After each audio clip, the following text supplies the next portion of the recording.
പുതിയതായിട്ട് എല്ലാവർക്കും സ്വാഗതം. ഓക്കെ ഗൈസ്, നമ്മളിപ്പോൾ ഒരു ബൈക്കും കാലൊക്കെ എടുത്തിട്ടുണ്ട്. ഇപ്പം എടുത്ത് കൊണ്ടുവന്നിട്ടുള്ളൂ. നമ്മളിപ്പോൾ ഇതാ റൈഡിനും കാലൊക്കെ വന്ന് എന്താ ഇയാൾ കാണിയാണ്. അപ്പോൾ ഗൈസ്, അതിന് മുമ്പ് എല്ലാവരും വീഡിയോ സബ്സ്ക്രൈബ് ഒക്കെ ചെയ്തോളി. നമുക്ക് തല്ലി നേരെ വീട്ടിൽ പോവാൻ മതി ഓടിച്ചത്. ഓക്കെ, നമുക്ക് തല്ലി നേരെ വീട്ടിൽ കയറാം.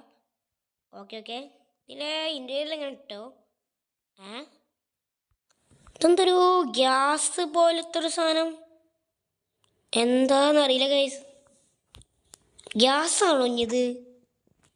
നമുക്കൊരു കാര്യം ചെയ്യാം, ഇതിൻ്റെ ഉള്ളിൽ എന്താണെന്ന് നോക്കി. ഗ്യാസ് തന്നെയാണ് ഉറപ്പിക്കണമല്ലോ. പിസ്റ്റൾ വെച്ചിട്ട് പൊട്ടിക്കുക, അതാണ് നല്ലത്. ഓ ഗൈസ്, പൊട്ടിയത്. അപ്പം അതിൻ്റെ ഉള്ളിൽ ഗ്യാസ് ആയിരുന്നു. എന്നാൽ ഇതാരും നമ്മളെ വീട്ടിൽ വെച്ച് എന്തെങ്കിലും ആവട്ടെ, നമുക്ക് പോയിട്ട് നേരെ കിടന്നുറങ്ങാം ഗൈസ്. ഓക്കെ ഗൈസ്, ഇപ്പം എന്തായാലും